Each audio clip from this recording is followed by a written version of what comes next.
Ya, halo pemirsa, senang sekali saya Reva Fadari bisa kembali menjumpai Anda dan kali ini dalam program Tokoh Kita. Dan tokoh kita kali ini merupakan Direktur Utama BPJS Kesehatan yaitu Bapak Fahmi Idris. Assalamualaikum Pak Fahmi. Waalaikumsalam Sehat Pak Fahmi ya? warahmatullahi. Alhamdulillah. Baik Pak Fahmi. Ganteng sekali. Alhamdulillah, aduh Interview ini saya kita. jadi grogi nih ya.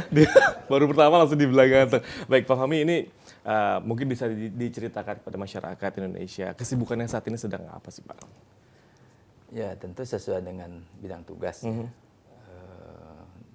Menjalankan amanah Ya. yang dipercayakan Presiden untuk mengelola sistem jaminan sosial bidang kesehatan. Suatu yang tidak mudah. Betul. Karena ini juga periode-periode awal. Ya. Kalau kita bicara program ini masih balita. Bawah 5 tahun. Di bawah 5 tahun. Ya, nanti tahun depan pas 5 tahun Ya. program ini berjalan. Nah, namun demikian harapan masyarakat begitu besar dan itu harus kita penuhi. Dan tidak ada cerita untuk tidak dipenuhi. Betul. Apalagi ini menyangkut hajat hidup yang memang sudah lama dinanti sebetulnya. Jadi dulu kita pernah dengar misalnya orang miskin dilarang sakit. Iya benar. Atau kemudian kita dengar istilah sadikin. Sakit sedikit jadi miskin. Sakit sedikit jadi miskin, baik. Ada istilah jamilah. Jatuh miskin lagi. Ini banyak istilah yang sebenarnya sih belum tahu nih sebenarnya Pak ya. Karena sakit. Iya. Itu era-era sebelum ini jalan ya.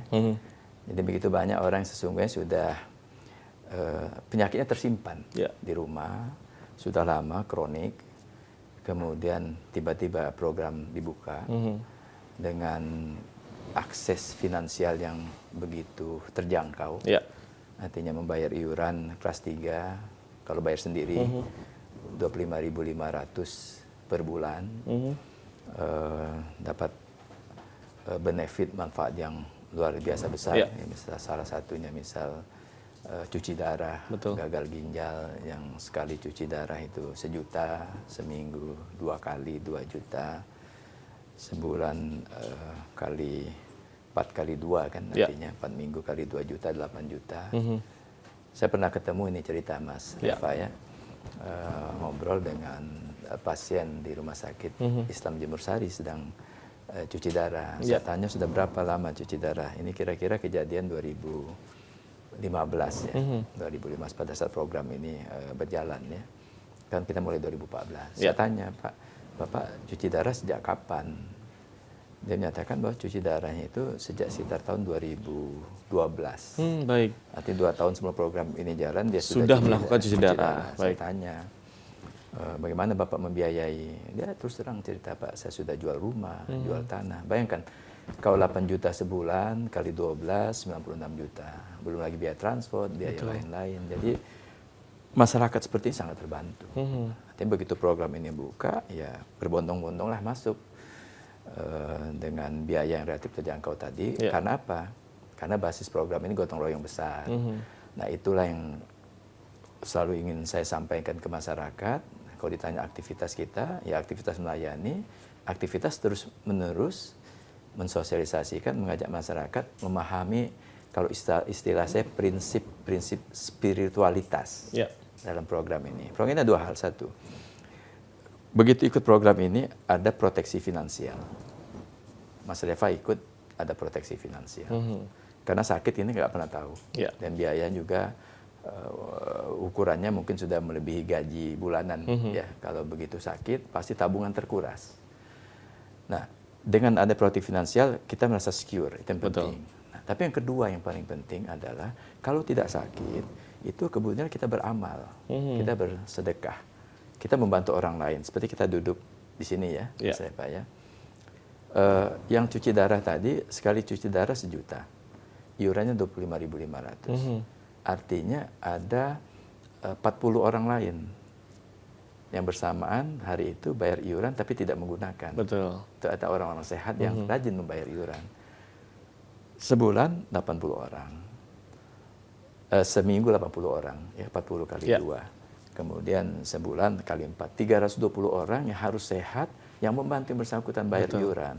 Iurannya nggak besar, 25.000. Dan kalau saya ditanya, saya mau bayar 100.000 asal nggak sakit. Benar. Kalau boleh negosiasi Sambil beramal dengan juga, Allah, Pak, ya. Jadi pertama punya proteksi, kedua membantu orang lain. Ini yang terus kita sampaikan karena ada juga sebagian masyarakat, ngapain saya bayar, saya kan nggak pakai. Ya. Nah itu yang ingin kita tekankan terus, walaupun tidak pakai, sesungguhnya amalnya mengalir setiap hari. Jadi diharapkan Sadikin Jamilah itu sudah nggak ada lagi ya di Indonesia, Pak ya. Kita masuk ke Pak Fahmi. Bisa diceritakan Pak, ini kehidupan ketika Bapak kecil tuh lahir di mana, terus bagaimana kehidupan Bapak waktu dulu? Yang pasti kalau lahir di rumah sakit ya. Pasti. Baik. Atau Walaupun- mungkin ada dulu di dukun-dukun Pak ya. Saya lahir tahun 68. Ya. Jadi di rumah sakit, kalau di Palembang itu ada rumah sakit yang terkenal yang sejak zaman mungkin peninggalan Belanda, rumah sakit Caritas namanya ya. Baik. Lahir di situ, alhamdulillah kedua orang tua saya mendidik dengan sangat baik. Ya. Walaupun tinggal di daerah yang kalau orang kenal Palembang tahu persis nama daerah tinggal namanya Tangga Buntung. Gitu. Tangga Buntung. Daerahnya memang bukan daerah yang elit lah ya. Mungkin dikatakan masuk kategori kumuh ya. Baik. Namun demikian kita sangat bahagia tinggal di situ karena kehidupannya walaupun keras karakternya, karakter daerah-daerah seperti itu keras. Ya. Nanti kalau mau diceritakan panjang ceritanya. Baik. Kita masih punya waktu panjang kok, Pak, untuk kita cerita.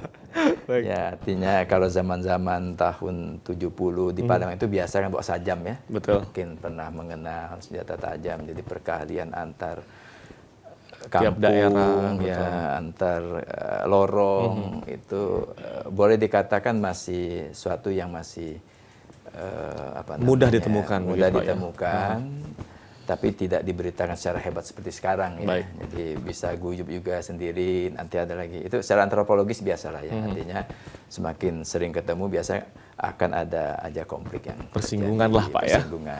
Itu kan ilmu antropologis kan seperti itu. Ya itulah arti kehidupan di kampung yang penuh warna, saya lihat. Artinya apapun permainan anak-anak pada masa itu ya kita mainkan semua lah ya. Betul. Kalau istilahnya main gundu ya kita sih namanya kelereng atau ekar namanya. Betul. Kemudian karena daerah sungai ya main di sungai ya.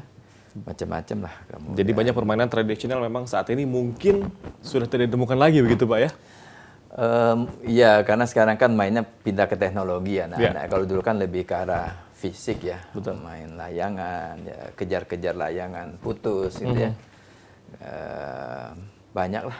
Banyak ya? Kan mungkin nggak selesai kita bicara soal masa kecil. Tapi yang pasti begini, masa kecil itu menjadi begitu indah kalau begitu banyak saya melihat di situasi seperti itu tacit knowledge ya. Ya. Adanya banyak sekali kita beradaptasi dengan lingkungan-lingkungan yang kemudian mengharuskan tanda kutip kita survive. Itu yang harus dilakukan Pak ya? Ya, itu dilakukan. Jadi kecil Pak Fahmi ini di Palembang dan dilanjutkan kuliahnya di mana? Ditahan dulu Pak Fahmi karena pemirsa kami harus jeda sejenak, tetap bersama kami dalam program Tokoh Kita.